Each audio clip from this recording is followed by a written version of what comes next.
Hello दोस्तों, स्वागत है एक बार फिर से आपके अपने यूट्यूब चैनल एवरेज एस्पिरेंट पर।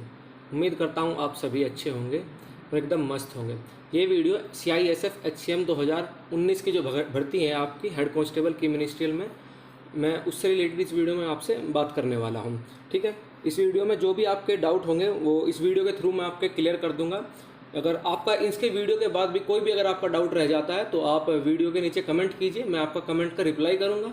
और अगर ज़्यादा कमेंट आ गए किसी एक चीज़ के तो मैं इस पर एक सेपरेट वीडियो भी बना दूंगा। ठीक है, सबसे पहले अगर मैं बात करूँ तो इस वीडियो में मैं आपसे क्या क्या डिस्कस करने वाला हूँ उसके बारे में आप जान लीजिए। ठीक है, मैं इस वीडियो में के अंदर मेनली आपसे 6 पॉइंट के बारे में डिस्कस करने वाला हूँ। जैसे कि पहला आपका एग्ज़ाम के बारे में बताऊंगा कि आपको कितनी वैकेंसी है, कितने कैंडिडेट ने आपने एग्ज़ाम दिया है, उस सभी के बारे में बताऊंगा।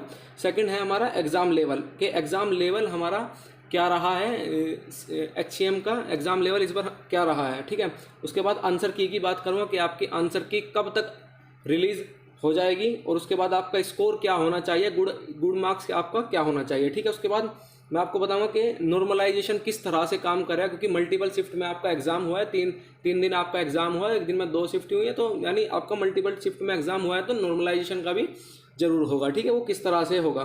ठीक है, और लास्ट में मैं आपसे बात करूंगा कि हमारी टाइपिंग टेस्ट है आपका वो किस तरह से होगा, कौन सी सॉफ्टवेयर आपको यूज़ करना चाहिए और कौन से टेस्ट आपको लगाने चाहिए टाइपिंग के लिए और कहाँ से लगाने चाहिए। ठीक है, इस वीडियो के अंदर मैं आपसे यही 5 से 6 पॉइंट यही मेनली डिस्कस करने वाला हूँ, और यही पॉइंट आप सभी के भी होंगे जो आप हर यूट्यूब चैनल पर ढूंढ भी रहे होंगे। तो ठीक है, इसके साथ हम शुरू करते हैं।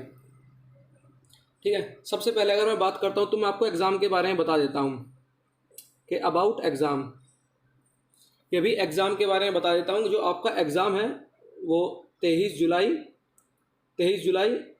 जुलाई और आपका 6 अगस्त, यानी 3 दिन आपका एग्ज़ाम हुआ है और एक दिन में 2 शिफ्ट हुई है। अगर मैं बात करूँ तो टोटल 6 शिफ्ट आपकी एग्ज़ाम में हुई है।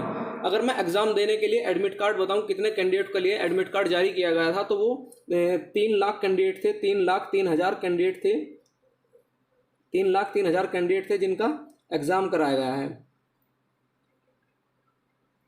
ठीक है, इन 3,03,000 कैंडिडेट में से अगर मैं बात करूं तो हमेशा जो अभी तक के मैंने पिछले एग्जामों के ट्रेंड को भी देखा है, उनमें SSC GD है, यूपी पुलिस या फिर अदर दिल्ली पुलिस या और भी अदर एग्जाम को अगर मैंने एनालाइज किया है तो उसमें मैंने अटेंडेंस का जो भी रेट देखा है, तो उसमें अटेंडेंस जो हमारी रहती है मोस्टली वो 45% से लेकर 50% के बीच आपकी अटेंडेंस रहती है। यानी 3,03,000 का जो 50% अगर मैं बात करूँ तो 1,50,000 क्या 1,50,000 प्लस और 1,45,000 इसके बीच आपके कैंडिडेट हैं वो जो अपीयर हुए हैं।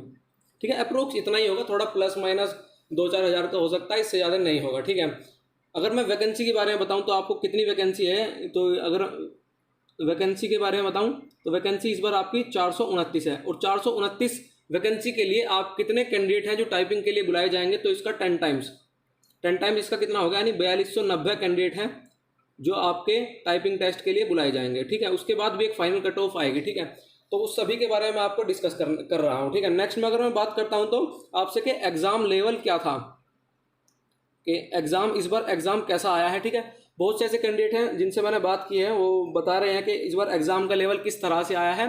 तो एग्जाम के लेवल से ही डिस्कस करता हूँ। तो कुछ कैंडिडेट ने तो बताया कि इस बार मॉडरेट एग्जाम था, किसी ने बताया कि इजी एग्जाम था। अगर मैं आपके एग्जाम लेवल की बात करूँ तो ये इजी टू मॉडरेट आपका एग्जाम था, इजी टू मॉडरेट आपका एग्जाम था। किसी भी कैंडिडेट ने ये नहीं कहा कि इस बार एक हार्ड एग्जाम था। ठीक है,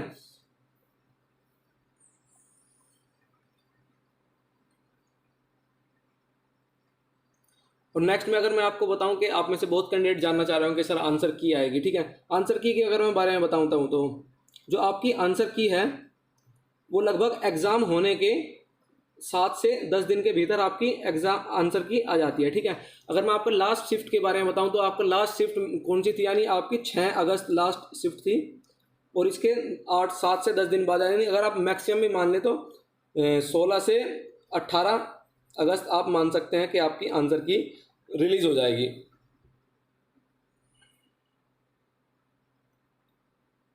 आपसे बात करता हूं कि आपके गुड मार्क्स क्या होना चाहिए आपको एग्जाम क्वालिफाई करने के लिए। ठीक है, उन सभी के बारे में अगर मैं डिस्कस करता हूं तो कि आपको एक एग्जाम में क्वालिफाई करने के लिए टाइपिंग टेस्ट के लिए फाइनल रिजल्ट के लिए आपको आपके कितने गुड मार्क्स आपके होने चाहिए एग्जाम में, ठीक है। तो ये कितने ही तरह के कैंडिडेट होते हैं, उनमें से मैं कुछ की बात करूँ। कुछ तो ऐसे कैंडिडेट होते हैं जो 100 में से 100 करके आए हैं क्योंकि निगेटिव नहीं थी।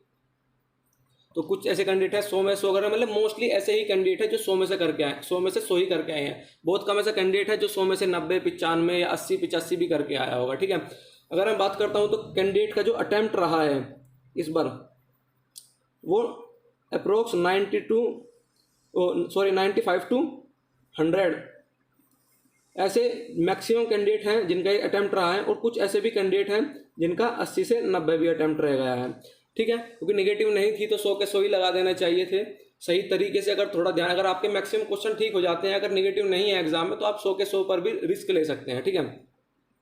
अगर मैं आपका स्कोर की बात करता हूँ तो जैसे जैसे ये कैंडिडेट है जो 95 से 90 से 95 क्वेश्चन करके आया है एग्जाम के अंदर, इसको लगता है वे सही क्वेश्चन होंगे, ठीक है।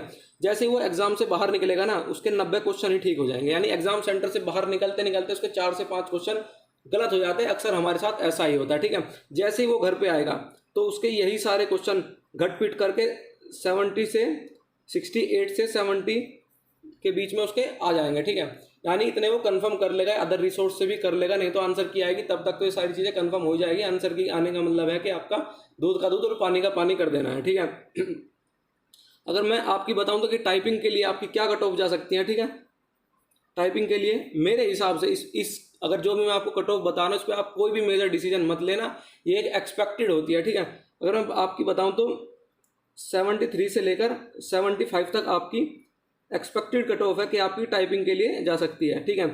हो सकता है इससे ज़्यादा भी चली जाए और इससे कम भी हो जाए, ठीक है। इतना एक है कि अगर आपके इतने नंबर बन रहे हैं ओबीसी या जनरल से या एससी से, तो एसटी के लिए 2-4 नंबर कम कर लीजिए, ठीक है। अगर आपके इतने नंबर बन भी रहे हैं तो आप टाइपिंग के लिए बिल्कुल तैयारी शुरू कर दीजिए, और आपका टाइपिंग किस तरह से होता है, ठीक है, वो भी मैं आपको आगे वीडियो में बताऊंगा सर, ठीक है। नेक्स्ट में मैं आपको बताता हूँ कि आपका नॉर्मलाइजेशन किस तरह से काम करता है, क्योंकि मल्टीपल शिफ्ट में आपका एग्जाम हुआ है, और ये तीनों की तीनों मैं आपको शिफ्ट बता देता हूँ। 23 जुलाई और 30 और 6 अगस्त इन शिफ्ट में आपका एग्जाम हुआ है, और एक शिफ्ट में एक डे में एग्जाम आपकी 2 शिफ्ट हुई है, यानी टोटल आपकी 6 शिफ्ट हुई है। अब नॉर्मलाइजेशन किस तरह से काम करता है, जो भी शिफ्ट सबसे ज़्यादा ईजी होती है ना, उसके कंपेयर में हार्ड शिफ्ट को बनाया जाता है, ठीक है। मान लीजिए कोई शिफ्ट ऐसी है जिसमें एवरेज में बच्चे 90 स्कोर कर रहे हैं, लेकिन कोई एक ऐसी शिफ्ट होगी इनमें से जिनमें से एवरेज बच्चे 70 या 75 के करीब हो रहे होंगे। या तो आप ऐसा करेंगे कि 90 वालों को थोड़ा घटा देंगे, या फिर इन वालों को तो बढ़ा ही देंगे, ठीक है। ऐसे दोनों तरह से दोनों को बैलेंस किया जाता है, और ये बैलेंस ही करना ही एक नॉर्मलाइजेशन होता है। और नॉर्मलाइजेशन होना बहुत जरूरी है, क्योंकि इससे किसी भी कैंडिडेट के साथ में थोड़ा अनफेयर ना हो जाए, ठीक है। इसलिए नॉर्मलाइजेशन जरूरी होता है, ठीक है। नेक्स्ट में अगर मैं आपको बात करता हूँ कि टाइपिंग की, कि आपको टाइपिंग कहाँ से करनी है। अभी अगर आपके इतने मार्क्स बन रहे हैं तो आपको टाइपिंग स्टार्ट कर देनी चाहिए। ऐसा नहीं हो कि आपने टाइपिंग स्टार्ट नहीं की और फिर एकदम से टाइपिंग आ जाए, टाइपिंग भी ना करें, ठीक है। अगर टाइपिंग के लिए मैं बताऊं तो आपको मैं 2 एप्लीकेशन के बारे में बताता हूं। अगर आप मैं गूगल करेंगे तो उस पर आप सर्च करना tip.10। तो ये एक टाइपिंग ऐप है, ऑनलाइन ऐप है। इसके अंदर आपको लेक्चर भी मिलते हैं, इसमें आप सीख भी सकते हैं किस तरह से आपको टाइपिंग करनी चाहिए। अगर आप किसी और सेंटर पर जाकर टाइपिंग नहीं सीख रहे हैं तो इस सेंटर पर इस एप्लीकेशन पर आप अपने हिसाब से टाइपिंग भी सीख सकते हैं, और किस किस तरीके से सिखाया जाता है। मैंने भी टाइपिंग इसी एप्लीकेशन से सीखी थी। अगर मैं दूसरा सॉफ्टवेयर की बात करता हूँ तो दूसरा सॉफ्टवेयर है हमारा सोनमा।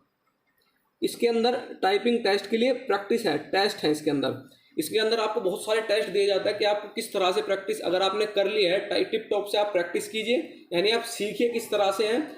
आप चाहे तो टिप 10 में भी आप ऐड कर सकते हैं अपने लेक्चर, ठीक है। और या नहीं तो फिर आप सोनमा, इन दोनों में से आप कोई भी एक कर लीजिए, या फिर आप दोनों कर लीजिए। दोनों बहुत बेहतर ऐप है। मैंने भी जब अपनी टाइपिंग सीखी थी तो मैंने इन्हीं 2 ऐप का इस्तेमाल किया था। और अगर मैं आपको लेक्चर की बात बताऊँ, टाइपिंग टेस्ट के बारे में बताऊँ, अगर आपने अभी तक मेरा टेलीग्राम चैनल नहीं ज्वाइन किया तो आप मेरा टेलीग्राम चैनल जरूर ज्वाइन कीजिए। मैं वहाँ पर कल मैं आपको वहाँ पर टाइपिंग टेस्ट डाल दूंगा, और वो टेस्ट आप यहाँ से उठाकर tip.10 में पेस्ट कर लेना, और ताकि आप वहाँ से वो चीज़ प्रैक्टिस करोगे। पिछले कुछ ईयर के जो भी हुए होंगे अभी तक, मैं वो सारे टेस्ट उसमें डाल दूंगा, ठीक है। वही आप प्रैक्टिस कीजिएगा, इसलिए आप टेलीग्राम को जरूर ज्वाइन कर लीजिएगा।